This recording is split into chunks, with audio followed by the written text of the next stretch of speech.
This is an abandoned village that the authorities wants to erase to mine coal. This description might suit a poverty-stricken East European nation hit hard by the war. But surprisingly, it's Germany. Europe's most powerful economy is planning to run on a poor nation's last resort, the dirty coal. For years, climate activists tried to save tiny Lützerath from being razed to make a way for the expansion of an open-pit coal mine.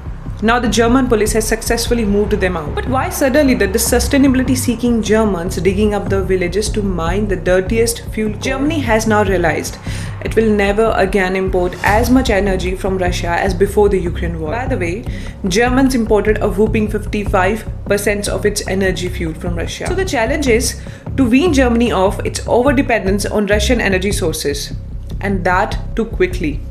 So the bigger question is how the Germans exactly plan to do that. Starting June 2022, that is last year, German coal-fired power stations restarted their operations, which were being phased out because of the hugely detrimental climate impact on a world already ravaged by global warming.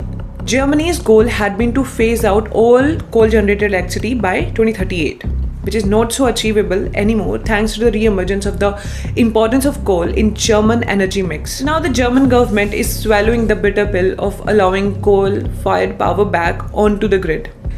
It is hoped that this will replace the gas-fired electricity that currently makes up some 10% of Germany's overall energy mix. Never before has the world used so much coal to generate so much electricity. And the International Energy Agency warns that the same pattern of high demand and high production will be repeated this year. Before the war in Ukraine, 50% of the coal for Germany's power stations was imported from Russia. However, finding other supplies is not a problem.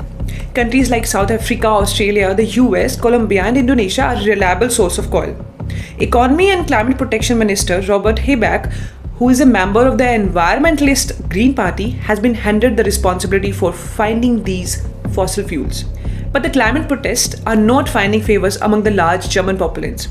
According to a recent poll conducted for Der Spiegel magazine, 86% of Germans disapprove of protesters' disruptions. But 53% also agree that the government is not doing enough to tackle climate change. By the time Putin cut off the lines, gas reserves in Germany were 80% full.